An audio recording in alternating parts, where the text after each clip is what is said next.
Welcome back, everyone. Today we are making this adorable little macrame coaster or mug rug, however you want to call it. But we're gonna make this little guy, and honestly you only need to know how to do two knots essentially. It's the lark's head knot and the square knot. If you're not sure what those are, obviously go ahead and Google it, YouTube it, or you can check out the video that'll be linked somewhere above here where I go over some of the basics of macrame. But again, this is what it's gonna look like at the end. So what will you need for this coaster? You will need a scissors. You're going to need some 3mm macrame string. This is what I have here, and I will link everything in the description below as well on where I get these things. Some kind of a tape measure, and then you'll need some kind of a bar or something to kind of wrap around and hang it from. And you'll need some kind of brush, you know, preferably a brush that has like the little combs that are fairly close together so that we can brush out the ends. I'll show you again so we can brush out these guys here. So the first thing you're going to want to do is cut your string into 10 46-inch pieces. And once you have those cut, you're going to fold them in half, making sure that the ends are the same there. So we're folding that in half, and we're going to use a lark's head knot to attach all 10 of them to this bar here. So that's what I'll be doing right now. So you loop it over and then pull these through just like that. And then you're going to continue on with the other 9.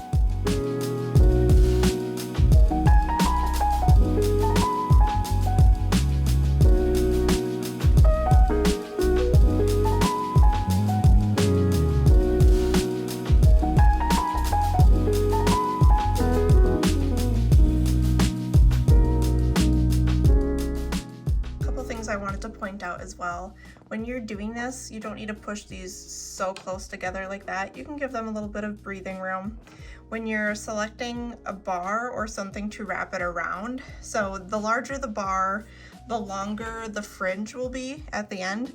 So if you have a really big bar, I mean, the fringe might come out to here and you'll have to cut it. So that's why I like using a slightly smaller bar. This one is about the size of this pen that I have here, so just kind of for scale. And then what else here? So another thing that I would recommend is when you're doing this as well, making sure that when you are putting these lark's head on here, that you have them nice and tight, not together, but when you have the lark's head, you are actually pushing up on that little knot here. It's just going to make it easier when you actually start creating the square knots.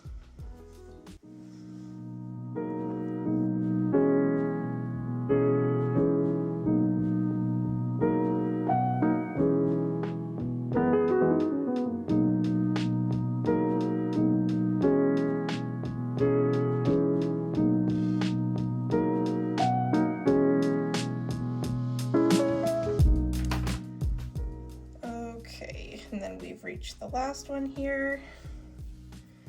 I'm just gonna put it over here to make sure that the video is going to stay centered. And put it just like that. Okay, so that is the first step here once you have those 10 pieces cut into 46 inches each. So 1, 2, 3, 4, 5, 6, 7, 8, 9, 10. And it is important to make sure that you have 10 of them because of the pattern that we're going to do here. You're going to want to use all 10 of them. So we're going to start from the left side and work our way right. And what we're going to do is use, like I said, the square knot. So I will show you how to do that one here.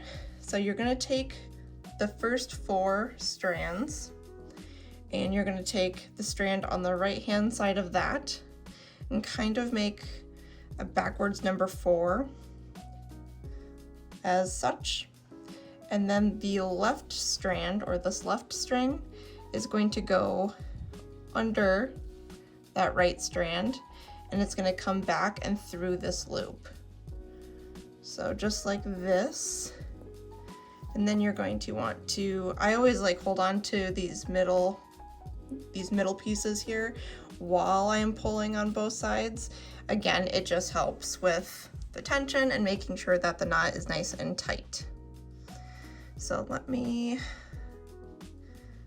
do that. Okay, so now what we're going to do, now that we did it on the right side, we're going to do the same thing but on the left side. So now the left strand is going to go over like a number 4 here, and we're going to take the right strand and it's going to go under that left strand and back up through this loop here.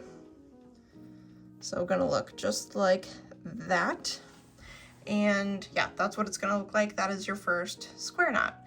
So what we're going to do is the exact same thing, but for each of these. So we put 10 different loops, 10 lark's head knots on here.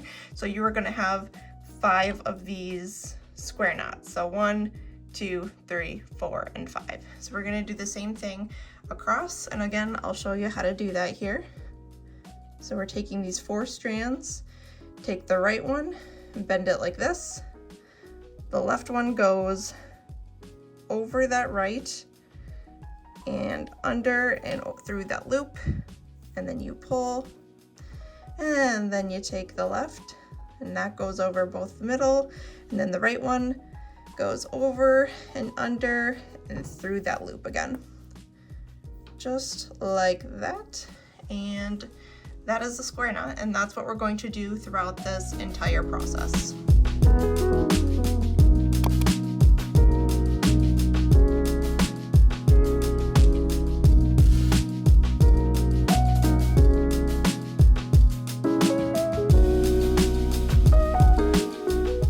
Okay, now you have that first row completed, and it's kind of going to stagger, so it's going to go, every other row is going to have 5 square knots, so 1, 2, 3, 4, 5, and then the next row is only going to have 4, because if I show you on the completed one, 1, 2, 3, so they're staggered, these square knots. So instead of starting with these 4 again, we're actually going to start, we're going to move the first 2 strands out of the way, and then we're going to do these 4 strands.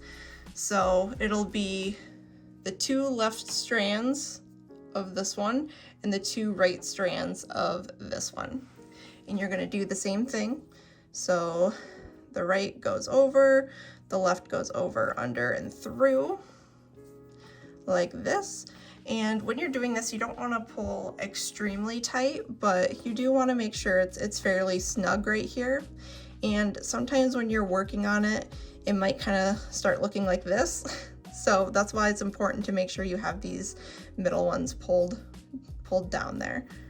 So let me finish this one up. Just like that.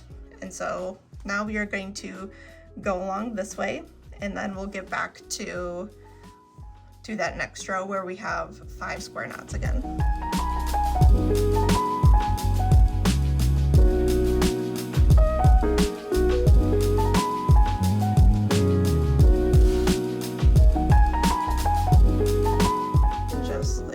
So now we have done that second row, which has 4.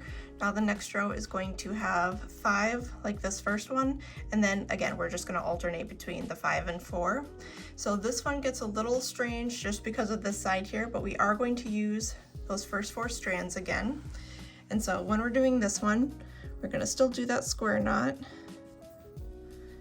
but when we pull up like this, there's going to be kind of a longer loop right here, and we want to make sure that it is going on this 3rd level. So we don't want to pull up like that. We want this guy right here to be horizontal and even, right? We want it to be going along that 3rd row, so don't have to pull super tight on this one. It is going to have a little bit larger of a loop, but that is what that's going to look like. And so we're going to continue on, and I'll show you what the end result looks like. So there we go. You can kind of see here how you have a little bit longer, just kind of like strands on the ends of them. onto the 4th row here, and I believe there are a total of 15 rows. I am gonna speed this up here and come back when I get to that 15th row.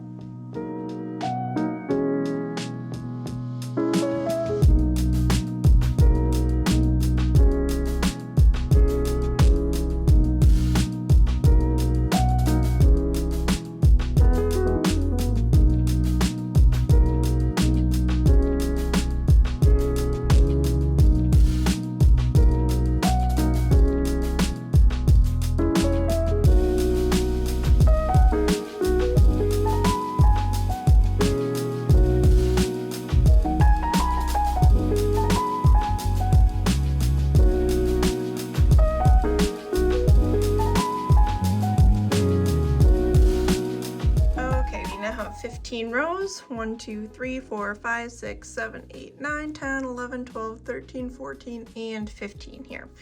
So now what we are going to do is, depending on how long you want your fringe, this stuff right here, I prefer about 1 inch on each side. So that's what I like to do.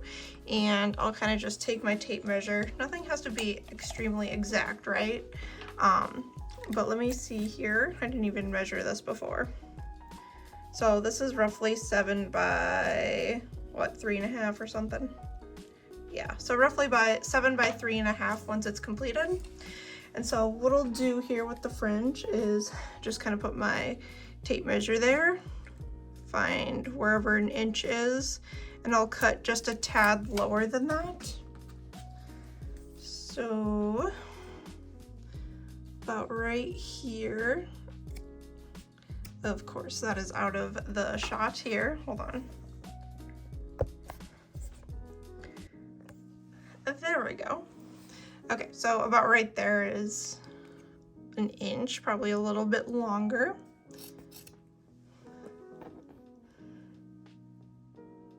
And then make sure you hold it kind of loose, you know, just kind of like that. The reason being is I have done this before where I hold it really tight, and when I let it go, it bounces up, because that's just how fibers work. So hold it nice and loose here when you cut across, and then you can save the extras for another project.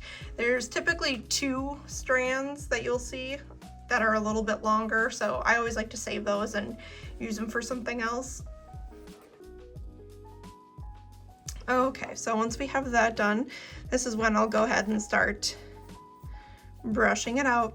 Now these 2 end pieces kind of like to basically just stay that way, and so I'll pull them a little bit more on the corners just so they lay down a little bit flatter, but they will kind of bounce out a little bit like that, which is totally fine. Doesn't have to be perfect, but just kind of like wiggle that brush in there. And I usually do the front and back side. And then once you have that done, I'll go ahead and measure again. So inch is about right there.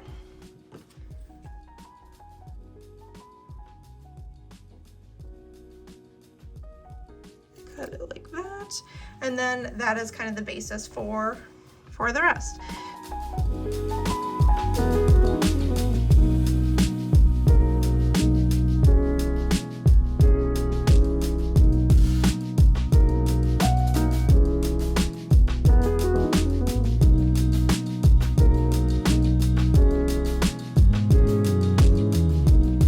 And then what we're going to do is this up a little bit. So we're gonna take this off of the stick here.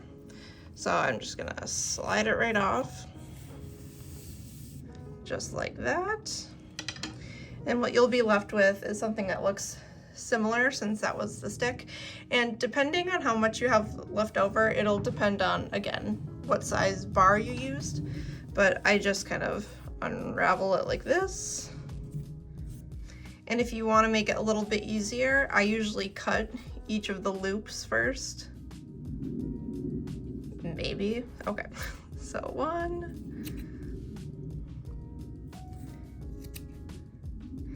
And this just helps me make sure that I am measuring out a little bit easier and it's easier for me to cut. Just like that.